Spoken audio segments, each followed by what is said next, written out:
That's okay.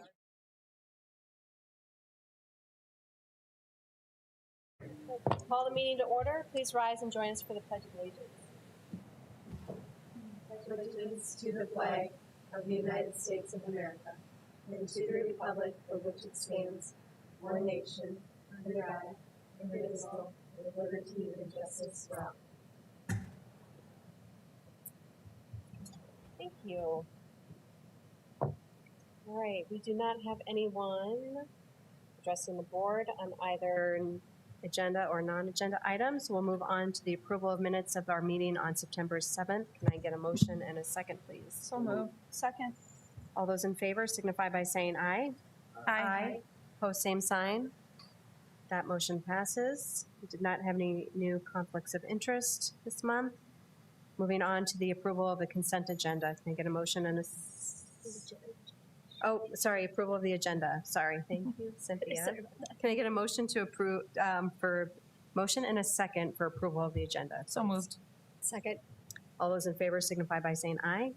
Aye. Opposed, same sign. That motion passes. Did the conflicts of interest. Now on to item 8, approval of consent agenda. Can I get a motion and a second, please? Second. All those in favor signify by saying aye. Aye. Opposed, same sign. That motion passes. Now we are on to the reports of the president. First up is the academic program update on law enforcement. Good afternoon, President Sternbetz and members of the board. Phoenicia Holman, Associate VP for Institutional Effectiveness. I'm excited to be back again this month to introduce our law enforcement science program and let them share some program highlights with you.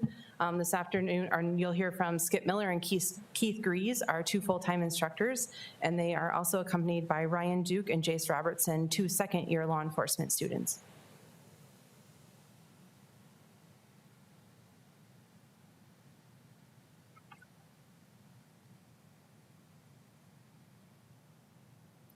Hello. Glad you're having us here, and we have an opportunity to talk about our program and what we're doing at Southeast and how it's developing over the past several years. This will be my 5th year that I'm there now. This will be Keith's 2nd year, 3rd year. Keith's 3rd year. Just briefly, I'll give you a little idea of our background and some of the adjunct instructors. I think that's important with our program. Both me and Keith have similar backgrounds. We're both retired from the Sioux Falls Police Department as captains. I had 32 and a half years there. Spent time as an officer, sergeant, lieutenant, and captain over the patrol division. Got about 25 years of experience in SWAT, and when I retired, I was overseeing all the specialty units within the department.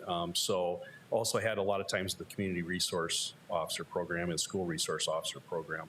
So I've had a lot of experience on patrol and on the school side of things, and also some of the tactical things and some of the specialty units are there. So there's a broad range of things that I can bring to the program.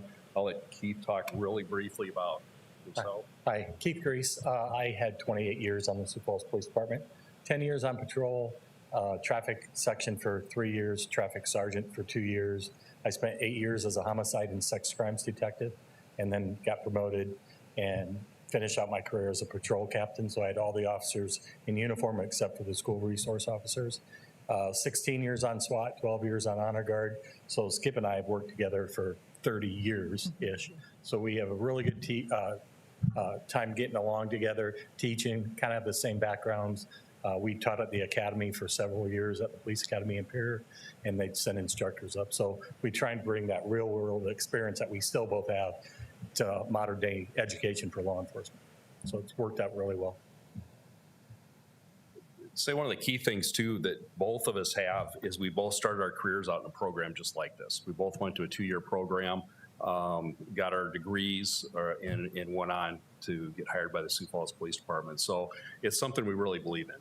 When I went to retire, when this job opened up, it's one of the reasons I retired when I did, because I wanted to have the opportunity to get other people the opportunities I did to learn and go through a program. I knew the benefits of it. So we both really, really believe in these 2-year programs for law enforcement.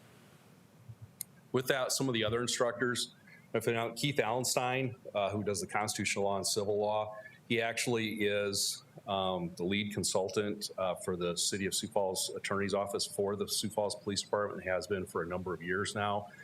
It still is there. His office is in the police department. So the information they're getting from him is firsthand, up to date, as good as you can get anywhere in the state. Renee Velasquez, who does the defensive tactics, is a sergeant on the police department. He's been doing defensive tactics with the department for many years in SWAT team. He's a SWAT team member. Tara Walton is also a sergeant on the PD, has brought the CIT training to us, and basically that is a program where they teach them how to de-escalate situations, how to talk to people, how to deal with certain people, and so forth. We're the only program in the state that offers that. Typically that program is only offered to certified law enforcement officers. We were very fortunate to be able to get that program at Southeast, and she is a trainer that's gone nationally to teach that, so she's an extremely good trainer. So we're very fortunate to have her there. And then Nate Warren, who's a sergeant on the PD2, comes and does the OC training. And then Tom Ward, we just brought on, who's also a retired sergeant for the PD, who's doing our multicultural training. So we have a lot of different aspects where we bring in real world experience. So they're actually learning from people that are working now, or people that have done the job and so forth. Me and Keith also are still with the sheriff's department now as deputies, part-time, and we keep up with that certification, so we do get their most current training also. So we're keeping up on current training within the field. And I think that's something we do offer that a lot of the other programs in the state don't, is that real world experience and so forth. Some of the things, technology, problem solving, communication, professionalism that we're looking at. Technology, we are keeping up. We'll talk about an addition that we were working on just this afternoon, and we will, with Cornerstone, which is software, Central Square, I always call it Cornerstone, Central Square, which is a software program that the PD uses. In fact, all the departments in the state of South Dakota use it to do their report writing, accident investigation, things like that. I think there's only one that doesn't. We're fortunate enough to be the first school that's going to put that on as a training edition, so they will actually learn how to do the reports the way they will out in the field and how that computer system will work, which has opened up some opportunities with the police department for internships and potentially some other departments too. But it's another thing that's going to get them off and running from day one, as opposed to other students that might not have that. Then the problem solving, we'll talk a little bit about that in some of the classes that we offer, but obviously that's crucial for what they're going to do. Developing those problem solving skills, how to work through things and so forth. Communication is obviously huge for us. We stress that from day one. The best skill they can have is their communication skills, how to talk to people. If you know how to talk to people, you're going to be golden in this job. How to de-escalate situations and so forth. So we try to bring that to all of the classes that we teach throughout the program. And then obviously professionalism. Some of the classes that we teach where we bring that out and so forth. You want to speak on some of yours real quick? Accident investigation, we actually saw and recognized the level of all our training is consistent with what the State Academy and Peer has for law enforcement. So we go way above and beyond what they need to have there. One of the things we recognize is we were teaching almost at an accident reconstruction level at the college, where at Peer they get 4 days. So we didn't want to bring it all the way down there, but we brought it midline, and then we changed that class into patrol tactics. So they still get accident investigation, a lot of it. They still have to map a scene and do everything that you would do on a crash scene, but they also get more fundamental roles and duties that a patrol officer just starting on the department will go to. Your shoplifters, your vagrants, you know, any disorderly conduct people. So that's real world. I also have the juvenile justice victimology. Juvenile justice is huge because we deal with so many juveniles in the schools with the SRO program, and as a detective, I dealt with juveniles all the time. So it brings a totally different atmosphere to your job. So once again, you rely on those communication skills, and you're a counselor, a therapist, a divorce attorney, all kinds of things when you put the uniform on. So it's a little bit drier class, but we're improving it all the time, and I fill it up a lot with guest speakers that are in the field from Department of Social Services, Child Protective Services. They do site tour visits of Juvenile Detention Center. And in fact, that turns into an internship, and we have 4 students that are working at juvenile detention right now. So they treat them really good. They like our students. And what we really like is they're starting to come to us with more jobs. We have that fresh relationship with the State Patrol, Minnehaha County, Lincoln County, and the PD. So we use our students as role players in exercises when they have an academy class. So they're just getting that foot in the door and that face time with all the agencies and learning from the best in the state. So report writing's another one. We always tell the students, 2 skills you have to have is you have to be able to communicate with somebody in a manner that doesn't lead to a fight, hopefully, right? The other thing is you got to be able to see something and write it in a format that anyone of any education level can understand it. That's the 2 biggest skills you have to have in law enforcement. If you can do that, you set yourself up for success. Firearms training, Skip and I are both instructors and armorers, so we run that all in-house, and we bring a retired sergeant that was the range master and head armorer at the PD before he retired, and he's the 3rd kind of part-time adjunct that helps us with the training on that. And then use of force as Renee Velasquez. So.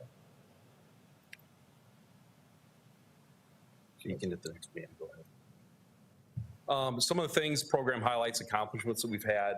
We've recently purchased a new simulator. It's a picture of our new simulator room that will be up and running by next semester. It's a very expensive piece of equipment, but it does allow students to go in and watch basically a real video of real people. They can react to it, they can work on their communication skills and so forth. And then what they do in that room, whether they use OC spray or a taser or anything like that, the projector, the image actually reacts to that. So if they tase somebody, the person actually goes down like they got tased. Then we can go play that back. We can it's actually recorded, so we can actually show the students what they did. We can talk about the ways they can improve those situations, if they reacted correctly or not correctly, and kind of adjust from there.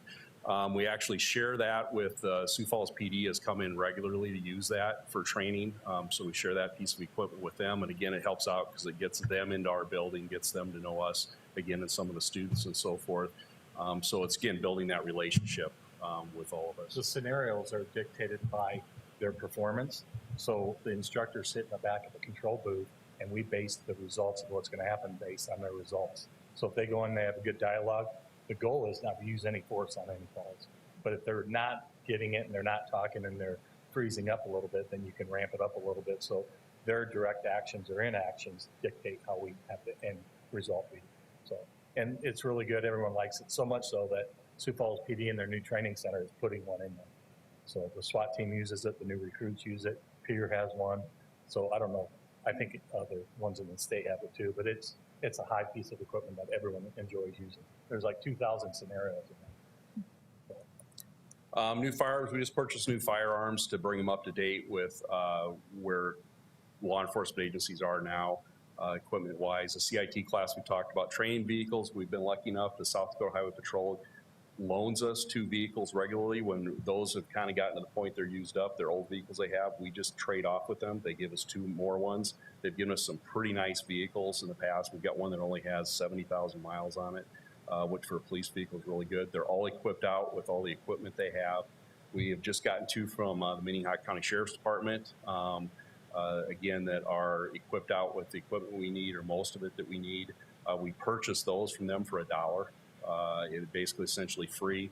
So again, part of those relationships, we are on, or to get one in the future from the PD, just that they've been a little short on vehicles lately and haven't had the opportunity to give us anything that they think is in good shape. We've talked about the training with Sioux Falls PD, Minnehaha County. Again, we're keeping that up really good.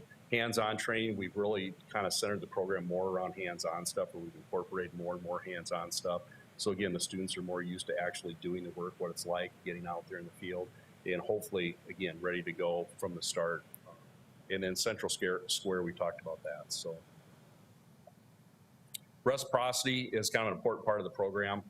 Essentially, the state allows us, is once our students have completed our program, they've graduated, they can apply to the state, and we do that application process for them or help them out with it.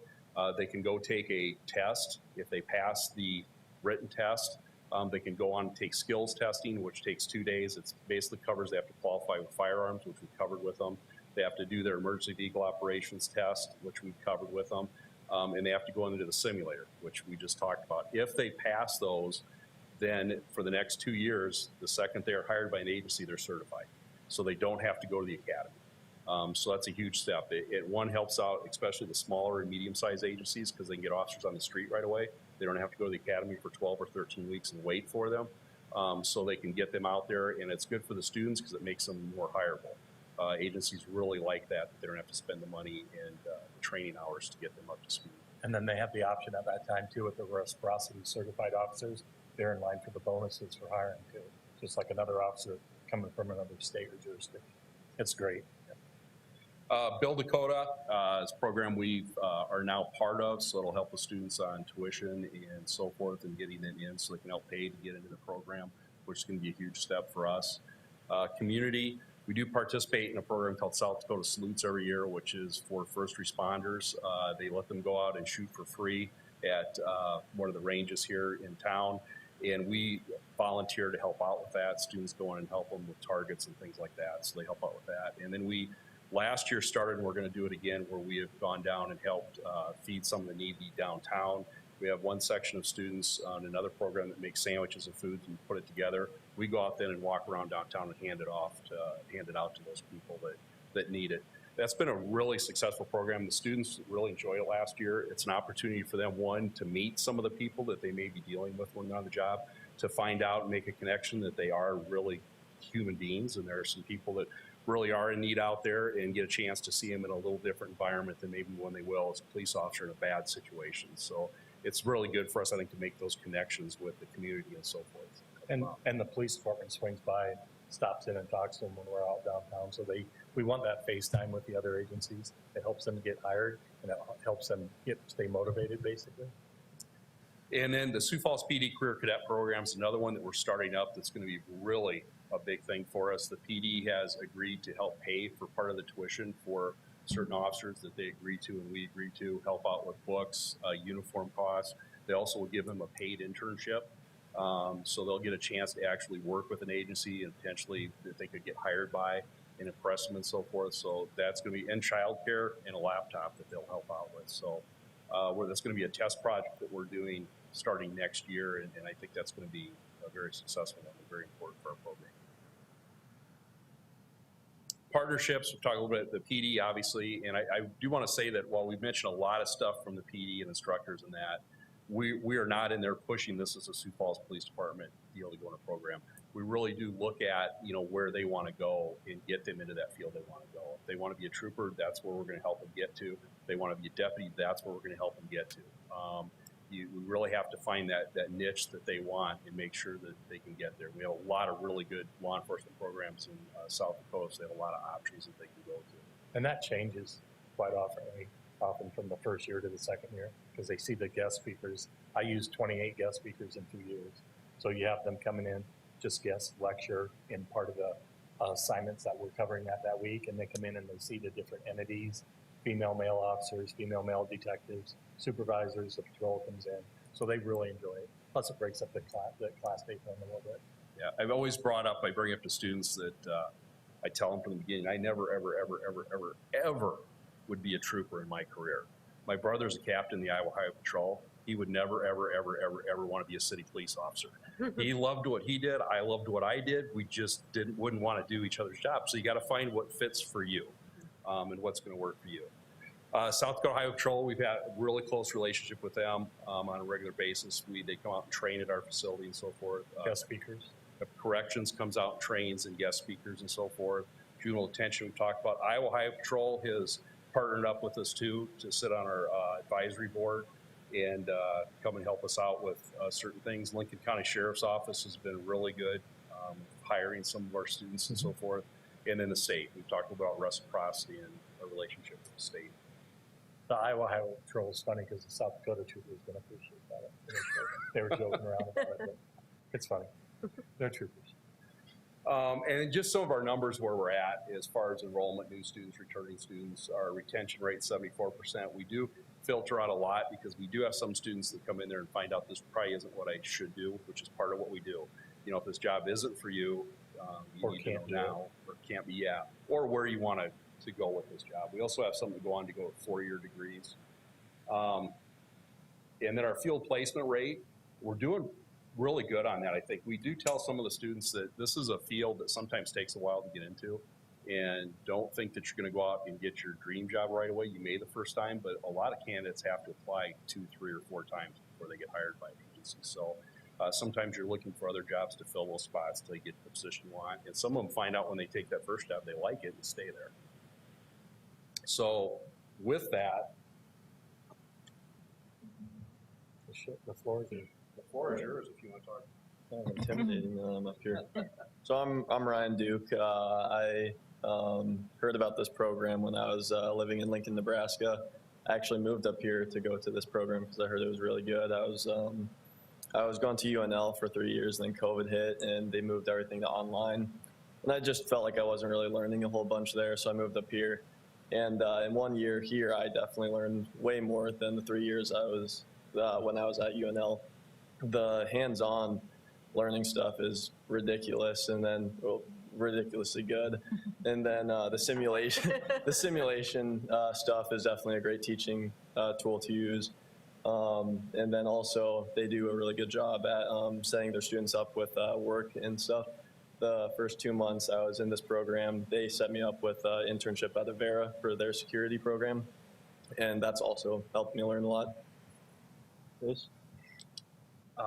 So I'm Jace Robertson from a little town in Gregory, South Dakota. Heard about this program from my school counselor and decided to come here. I've loved it ever since.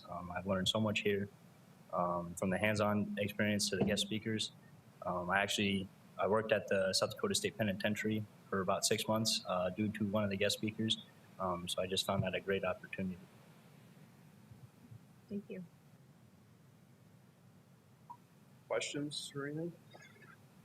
Any questions, comments?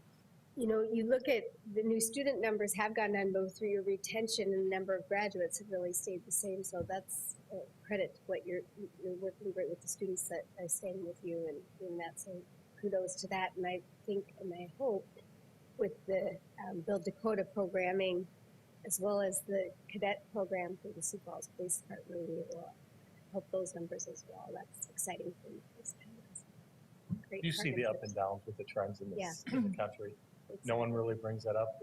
I thought we'd be talked about that all the time in classes. Yeah. It is what it is, and we've gone through 30 years of they like you, they don't like you, they like you, they don't like you, and you just stay the course. It always, the vast majority of people like in Sioux Falls love the police department, and the Argus Leader polls show that nationally. It's like 62% approval rate, and I think the last time they did a poll, we were at 87.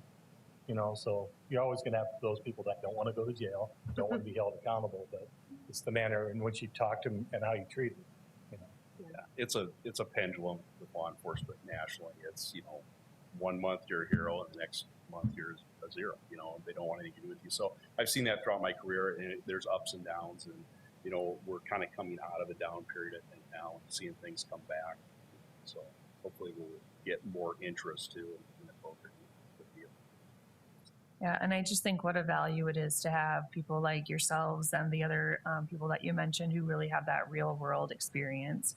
I know when I was in nursing school, the people who were still practicing were the ones that I was most engaged with and I was most able to relate to because I felt like they knew what they were talking about. They had that credibility. And so the experience that you guys have and the other instructors too, I think really does add a value you can't really put a dollar on from a educational experience of being able to tell people, hey, this happened to me, last year, or this happened to me last weekend, or whatever it might have been when you were working a shift doing something, I think is really timely and helps them to kind of put themselves in that same place. So we're very fortunate to have the expertise of you guys and your team to be able to share that with the next generation of law enforcement who can hopefully, graduate and be very respectful and contributing parts of our community that we've all kind of learned to grow and love our police officers, like you said. Our adjuncts love teaching there. They don't have to do it, but they really enjoy it. Mm-hmm. Our guest speakers kind of fight to come in. Sure. Our first guest speaker every year is Supreme Court Justice Salter from the Supreme Court in South Dakota.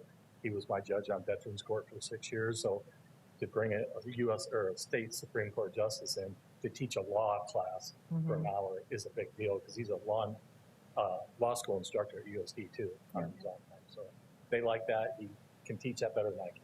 Sure. Yeah. Thank you for all Thank the you. updates. Yeah, Thanks. Thank you very much. Thank you. Can I get a motion to acknowledge the academic program update law enforcement, please? So moved. Second. Any further discussion? Seeing none, all those in favor signify by saying aye. Aye. Opposed, same sign. Motion passes. Moving on to the Academic Resource Center update.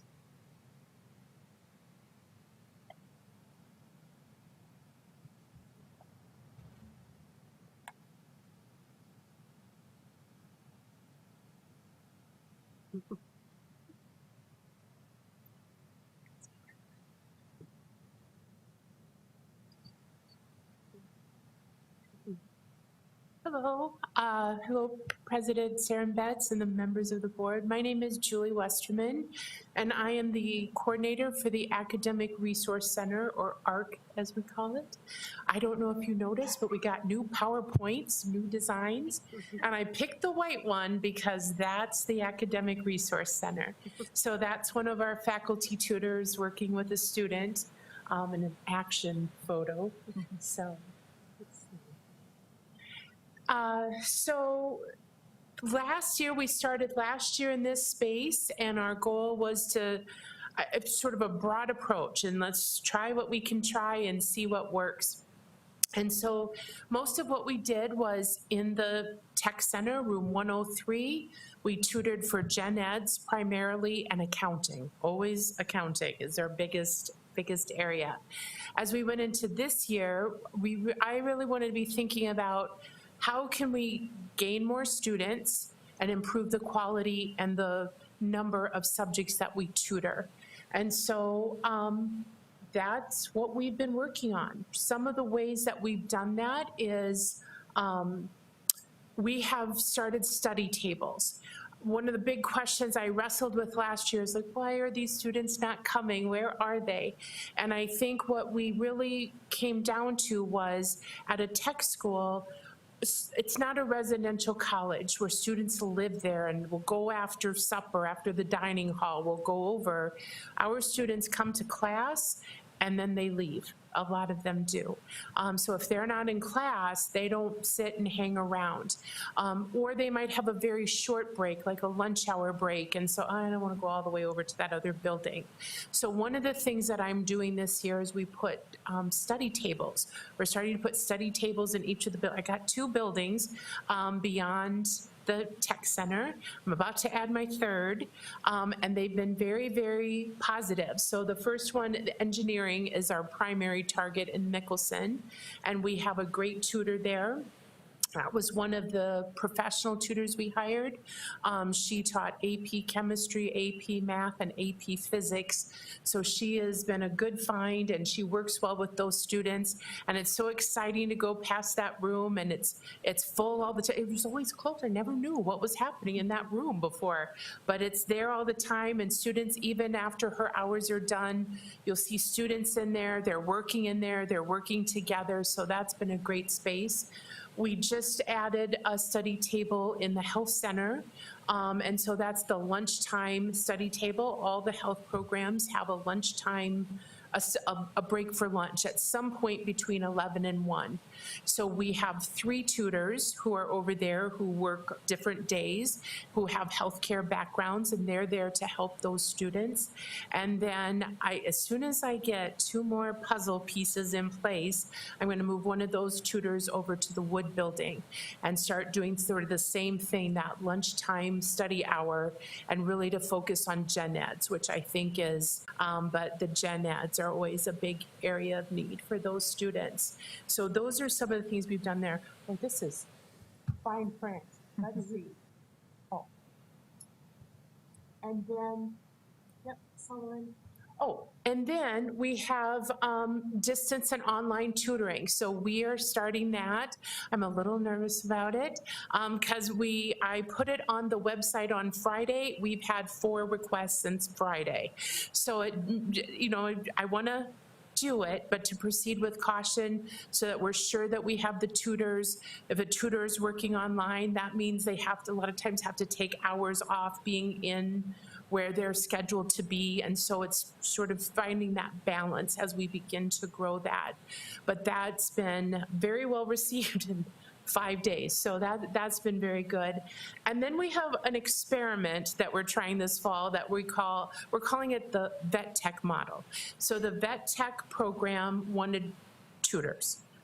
I had no veterinarians at my ready. And so I talked to Emily Stahl, who's the head of that program, and I said, how much do they really need help with the content, or how much is it that they really need help with learning how to memorize the massive amounts of information they need to know for vet tech anatomy and medical terminology in those classes?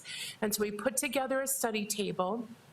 And Laura Cruz, who's one of our faculty tutors, she has been leading that table. We sold it as like a 6-week table. You come in, we'll work on this, we'll help you sort of think about how do you study, how do you take notes, how do you prepare for tests, test-taking strategies, that kind of thing. These were all new students. Those are skills they're gonna get in their student success class, but they were in a panic in week 1.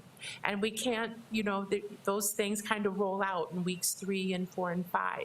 And so Laura started this table and she said, I don't think these students knew or realized how much that they knew until they were kind of asked the question, well, how do you study and what would you do?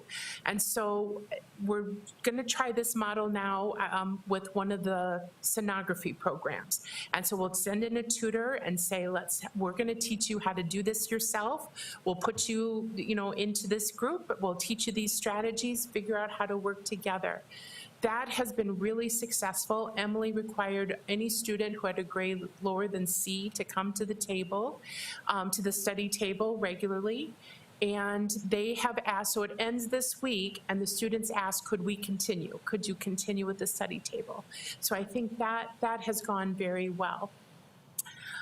So we're very excited about that and seeing how we can start to sort of, especially as we get into those subject areas where we're not going to have tutors for sonography and diesel tech and all of those specific areas, but how do you help students kind of figure out how to do that themselves? And then the other area, I would say, another area where we really worked to improve things was the quality of our tutors. So we had great tutors last year. We had, I think, about 8 faculty tutors. We kept all of those except one who said, my schedule's too busy, I can't. And we kept all of our peer tutors, our student tutors, except those who graduated. So they're all back, but we've hired more tutors. We've found more tutors for specific areas, and we have hired 2 professional tutors. So one is Jane, who we're very excited about. She can tutor all kinds of things, the math, chemistry, physics, mechatronics, electronics. So all of that, that's great. And then the other professional tutor who I think will be a real asset to Southeast Tech is Sheila Fox. And her undergraduate was in math education, so she has a background in math, and her minor was in computer sciences. And then her master's degree was in ELL. And so she is working on a project right now. One of the big requests that we've had for tutors is in the Intro to Computer class. And the request that we get there is we have a lot of students from Africa, and sort of what our research has shown is that unless you're in a pretty big city, for a lot of those students who come, some of them with even master's degrees, if you're not in a major city, you don't really use the computer. Everything, it's paper and pencil is how you do even college level work. And so those students will come in, and we have had students who said, I don't know how to turn the computer on. I've never used one at all. And so we get a lot of requests from those Intro to Computer professors who say, like, I need somebody to sit next to this student to make sure that they're following and on task, because I just don't have enough time to spend helping get them up to speed while you have the whole rest of the classroom. And so we've been doing that. And I just thought, this is unsustainable. We cannot. And my great fear is word will get out that we're doing that, and instructors and other programs will say, oh, could I get one of those tutors to come sit next to the student? And so Sheila we're working on, she's going to work and she is interviewing everybody we can think of. She is going to be designing and developing some supports. We built a lot of supports on our website, so they're there certainly for students to use, but really they're there for tutors to use with a student. So there's a note-taking and test-taking and all those things. So we will have a page on our website that says, resources for intro to computer. And she's going to think about how you design that for somebody who is an ELL student who has never turned on a computer. So for example, one of her ideas was, remember when the computer and the internet were new and they were going into like retirement homes and teaching grandma how to Facebook with the kids? She said, I wonder what those curriculums were, and could we have a curriculum like that? Maybe that's sort of where we need to start. So we're just kind of brainstorming a number of ideas for how do you support those students who, if you've never turned on a computer and you're in a fast-paced class and the instructor says, right-click here, you don't even have you're lost before you even get started. So we have some great tutors and doing some good things. And I think she doesn't know this yet, but once she finishes with the intro to computer, then we're going to start moving on to other subjects and thinking about like where and how can we build in those supports, especially for our ELL learners. But for any of our learners, or if they're lost in math, what kind of math supports could we have on that page? Which certainly students can use, but it even helps our other tutors, like a 19-year-old math tutor. Sometimes just having that page there so the tutor can pull it up and say, well, let's look at this. Have you thought about that? Let's try this right here. So we've had, so we have on the chart here our increased tutors, and then the subjects that we're covering. We have a big increase. Last year was mostly math, English, intro to computer, and never forget accounting. But this year we have engineering, mechatronics, the electrician, sort of all of those things. And you'll also see our numbers went up from fall to spring. And so already we know that our numbers are up quite a bit, which I think is just in part, we've been there a year. Students who started 2 years before probably didn't hear that much about us because they hear about it in student success. So we're seeing a lot more traffic, and we have, certainly the tables sprinkled around campus. So that's what we're doing. That's what we're working on this year. So Thank you. I don't know if you have questions, Any but questions or comments? That was a really great program. yeah, we're excited about Glad it. to hear so. the addition of the ELL supports, because I think that's an important population of students that we want to do what we can to make sure that they're successful. So that's awesome. Absolutely. So, yeah.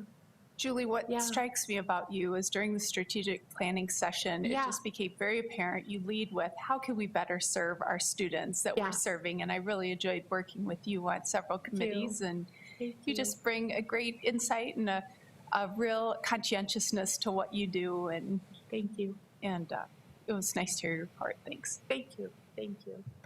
So, all right, we'll move on to, can I get a motion and a second to acknowledge the Academic Resource Center update? So moved. Second. All those in favor signify by saying aye. Aye. Opposed, same sign. That motion passes. And on to our HLC Reaccreditation Preparation Report. Misha. Good afternoon. I'm back again.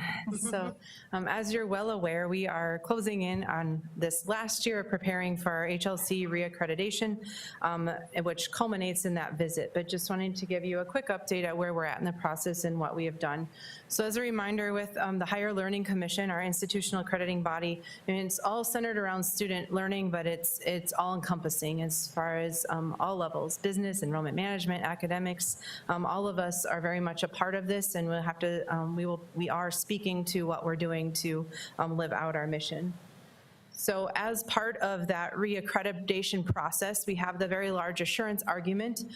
We have a quality initiative project. We have a federal compliance review. There will be a student opinion survey, and then that site visit, which will happen in April. So where we're at right now this fall, we have an IE day on Tuesday, so next Tuesday on the 11th, and I'll speak more about that in a minute. We've been running some additional Mission Possible sessions, which I'll touch on again. I'm working on some assurance argument drafting and filling in some of those pieces, finding that evidence, revising and polishing up some policies, and then that will culminate with a leadership retreat in December to make sure we're on the same page as we go into those final months. Then in the spring, a lot of the similar pieces again, but we will definitely move into more focusing on that site visit prep and kind of how, for those that are do engage with the site visitors, how to appropriately respond to those questions and those types of pieces. And we'll get in March then that assurance document, our argument, and the federal compliance review will both be submitted into the portal. We'll have, that's about a month out from the actual visit, and then the visit is in April. So in between that time, there'll be definitely, as the site reviewers see it, they'll send back their requests for additional information. So we'll be on a watch for those. So over the past year, we do have several highlights I feel like I would like to mention as we've prepared for this. We have had 6 Mission Possible sessions with 3 more upcoming, and I will touch on that once again in a second. We've had 3 institutional effectiveness days last year and 3 more planned for this year, which are very targeted and helpful with this. We've one of actually not the one of, the most cited of the 19 criteria is 4B, which is all about assessment. And we recognizing that and seeing that over and over as we look at our colleagues at other institutions, we knew we had to address our assessment and what we were doing at the academic level, as well as a little bit broader than that. And our whole college has really dove in on that, and I'm really proud with what's going on there. We have 908 measures in there as far as the academic program side, and 11 departments outside of academics have also started plans. And so some really good movement there using that watermark tool, and we're getting those closed up as far as on the academic side, and I'll be excited to share those with you very soon. Data conversations are happening, which has been a really good thing. And how do we use that? We've been building awareness of compliance requirements, keeping that on the forefront, especially with safety and security, working on the civic engagement piece, which is core component in one of the criteria, specifically with STC days, and then really recognizing the need of and which President Griggs will speak to more here in a bit, is the Vision 2025 and developing that strategic plan. I've shared about the quality initiative before. We are halfway through our participation in the HLC Assessment Academy. We will, a small group of us will head to Chicago in a couple weeks for the Midpoint Roundtable. That's where we've really focused on advancing student learning together with that goal of an aligned assessment process that really contributes to that culture of learning. So some of the initial goals are bullets that we had set out with. It's really, even though it sometimes has felt like we haven't made a lot of progress, in a quick amount of time, we've really touched on each of these. And even yesterday I was on a Power BI to get some dashboards going on the data side and learning about that tool with some other colleagues. But we've really done a nice job enhancing training and development through that, expanding the program outcome assessment plans, and then working on how do we use that and communicate with each other. So 2 of the major highlights that even have come out of the quality initiative are the Mission Possible sessions.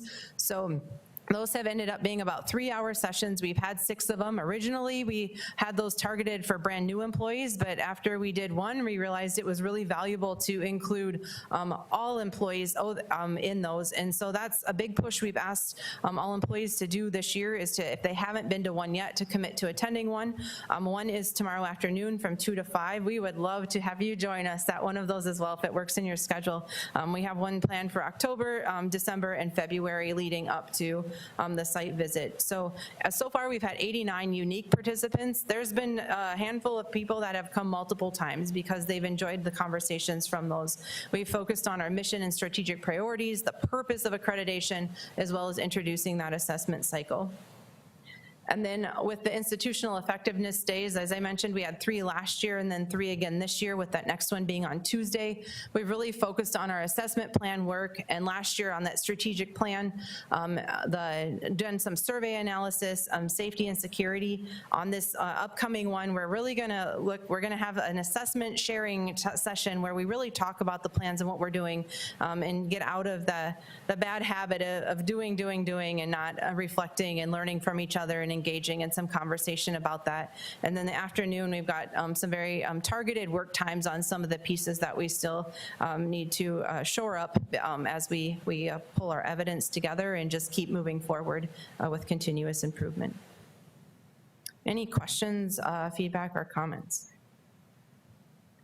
It's a lot of work, and I appreciate you spearheading all of this, because it's a lot that goes into getting that reaccreditation. So just kudos to you and all the work that everyone's done. Look forward to maybe attending one of those Mission Possible Definitely. days. We'll share the dates out. I'll get those to President Griggs, and he can share those out with you. Okay, thank So, you. Yeah. Any other questions or comments? All right, thank you. Thank you. Can I get a motion to acknowledge the reaccreditation preparation report? Second. Motion and a second. All those in favor signify by saying aye. Aye. Opposed, same sign. That motion passes. On to the STC Strategic Plan Vision for 2025. President Griggs. Good afternoon, President Serembetz, members of the board. I'm excited to be bringing forward today our new strategic plan for your consideration and review. We've titled it Vision 2025. It'll set really the strategic priorities for the next 3 years for the college.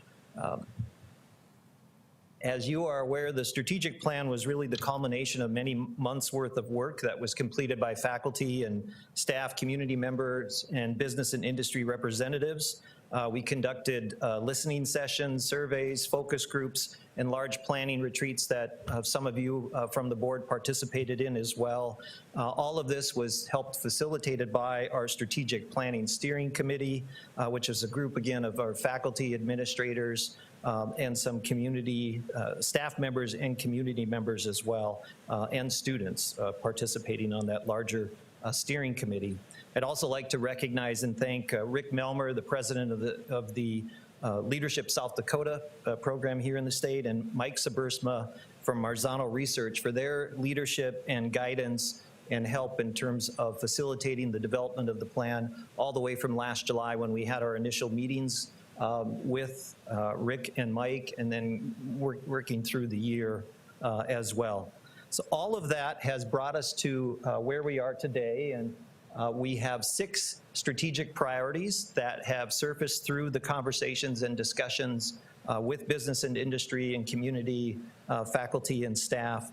And again, I think you're familiar with those. I'm just going to touch on some of those briefly. After the 6 strategic priorities were developed, what we ended up doing then was establishing strategic priority work groups, and individuals, again, faculty, staff, students. We had great participation from community members and business and industry, again, on those priority work groups. And those work groups have really developed what you see now as many of the core initiatives as far as the goals that will hopefully help us accomplish our strategic priorities.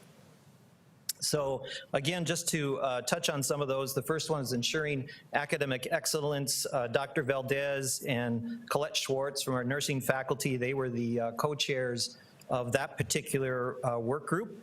And many of the initiatives that were developed continue to promote innovative teaching practices like hybrid and high-flex classrooms. Jackie Palmer, I think, discussed that with you last month. Also offering some of our programs in alternative learning formats like competency-based education. Dr. Valdez has led that effort on campus, and we're making good progress there. Expanding mentoring efforts for new faculty, and continuing to push for accreditation and reaccreditation of our professional programs and trades were all cited as important initiatives as part of ensuring academic excellence. The next one was increasing access. Marcella Prokop, Director of Access and Workforce Opportunity, chaired that strategic priority work group. Some of the items that came forward there are increasing support for our ELL students that we have spoken about earlier today, continuing to refine and improve our admission processes, expanding peer mentoring opportunities for students, and also seeking out additional resources to support our Academic Resource Center. Is that rain? Yeah. I think so. Another priority for us is partnerships, and Steve Williamson, the director of our foundation, led that effort. One of the priorities that emerged, or I should say goal areas that emerged in the partnership, expanding partnerships and growing partnerships initiative was working with our STC Housing Foundation to increase campus housing capacity. That was one of the things that I think that work group really felt very strongly about, and now that's become one of the initiatives in the strategic plan. We also are going to begin to work on the next capital campaign with the foundation board. I think what was stressed was the continued need to increase collaboration with area high schools to expand dual credit concurrent enrollment opportunities, and then continuing to expand articulations partnerships with four-year university partners. And I think we're doing good work there, as demonstrated by the SDSU articulation ceremony with nursing just a few weeks back. We also have organizational culture, improving our campus culture, and Stephanie Entringer, another one of our nursing faculty, led that effort. As part of that, the goal really was to, and still is, to foster the development of a campus culture that aligns with our mission and our vision. And as part of that, what was stressed was providing our need to provide more leadership development opportunities, continue to improve our efforts for onboarding new employees, and developing evaluation processes that include an expectation of service to STC, service to the community, and ongoing professional development of opportunities for staff and faculty, and also creating employee recognition programs that promote and recognize some of the outstanding work by our faculty and staff. And the last couple of areas are increasing our marketing and awareness. Megan Fisher, Jim Lambley, Director of Marketing, led that effort. Some of the goals that have emerged from those conversations were to, again, expand our brand recognition by sharing our STC story about our mission and our students and our alumni, and really trying to provide more opportunity to tell the story and the success of many of our students and our alumni through testimonials. We also wanted to expand the use of students as our brand ambassadors. You had a couple of them here today, and I think no one tells our story better, I think, than our students. Improving interior, exterior signage, and providing more targeted marketing opportunities for existing programs and for several new programs that will be coming forward next fall are also important goals. The last item to mention and review with you was led by Emily Olson, one of our student success counselors, and Caitlin Paulson, who is the president of our Student Government Association. As part of student support and improving student support, our overall goal was to develop and improve the academic, environmental, and wellness support for students, implement our new Navigate student success software that's being piloted right now, have that pilot expand across campus, expand services again for the ARC, as Julie mentioned, for expanded hours, number of tutors, study tables, ELL support, and then just do a better job of connecting our students also to community resources, and to connect them with those community resources around health services, food insecurity, housing, financial literacy, and a number of different areas. So a lot of very, very good work that was completed by the different priority work groups. We intend to track the progress, and I think this is really critical in updating the board and the campus about how we're doing. And we are going to use Watermark to help us track the accomplishments as some of these are launched as we go forward, and update the campus community at monthly meetings and future IE days, and then also provide updates to community stakeholders through various boards. We have our tech council, our foundation boards, and of course all of you, the school board, that meet regularly. So we'll be providing periodic updates on our progress. What I'd like to stress is this is very much a plan that is in process. So even though the 6 main strategic priorities are set, I would say that the goals underneath those strategic priorities, and then if you go down another level, we have tactics or action items that will hopefully help us accomplish those goals. All of those are still, while many have been discussed and brought forward, we are still in the consultation and development process as a 3-year plan. We'd like to make this a living document, so as new initiatives move forward that might need more resources and support, we're able to modify this plan to bring that forward. So it is not, in many cases, a finished product, but one rather that I think it's at a point in time where we feel comfortable saying, this is the strategic priorities, these are the goals that we would like to launch the plan with, and then allow our work groups and our campus to continue the good work. So at this time, I guess I would move first for the approval of the strategic plan. Any discussion? Any questions? Very thorough.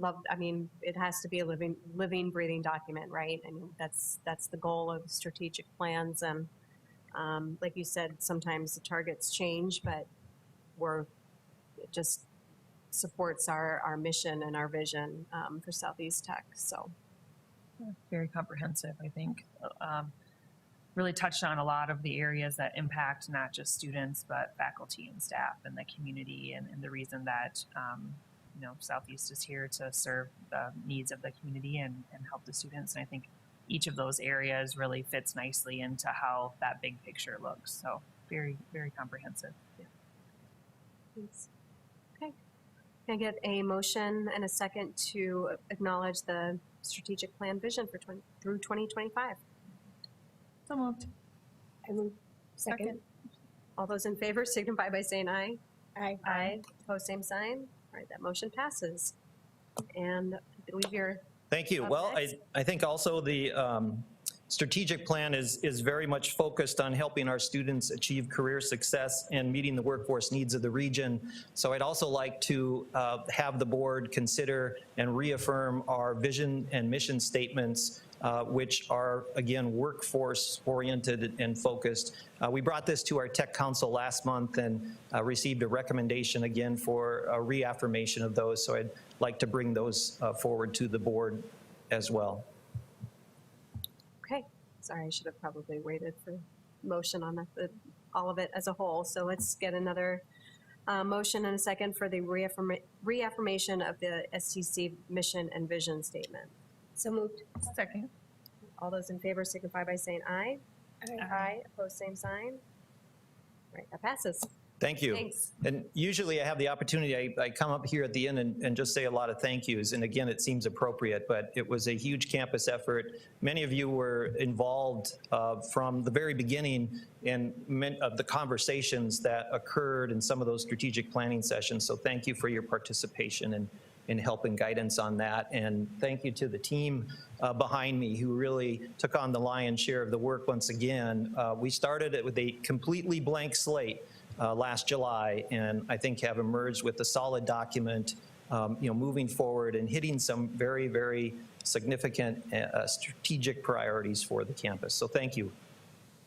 Thank you. The last item I had was the approval of our construction manager at risk, the RFP process. And so this relates to the work on the remodel of the Zeal project moving forward. I want to acknowledge and thank first and foremost Jeff Kreider from the Sioux Falls School District for his significant help. This was a new process. We usually just forward our construction projects through a traditional design bid build process.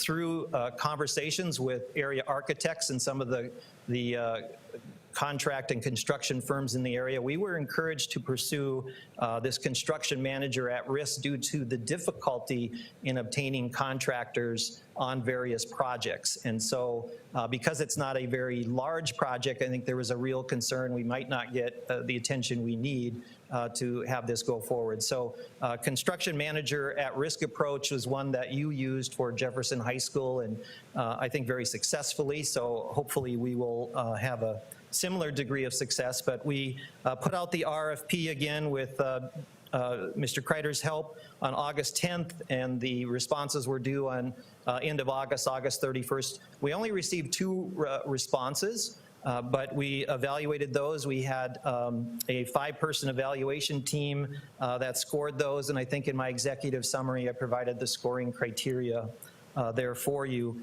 As a result of that process, Henry Carlson Construction was selected as the leading team for the project, and they were also the least expensive bid for the project as well. So with that, I would want the board, again, would ask that you acknowledge the results of the RFP process and authorize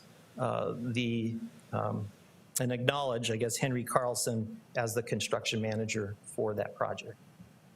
Okay, any questions? Can you get a motion and a second? Motion. Second. All those in favor signify by saying aye. Aye. Opposed, same sign. This passes. All right, thank you. We'll keep our fingers crossed. We took possession of the building in September, and so we are meeting, and our health team behind me has been working very hard already with our architects for the last several months, actually, on that design. So we're hoping to move forward with Henry Carlson very quickly. Thank Great. you. Thank you so much. All right, with that, anything else for good of the order? All right, can I get a motion to adjourn, please? So moved. Second. All those in favor signify by saying aye. Aye. That motion All right, passes. thank you. Adjourned, thank you.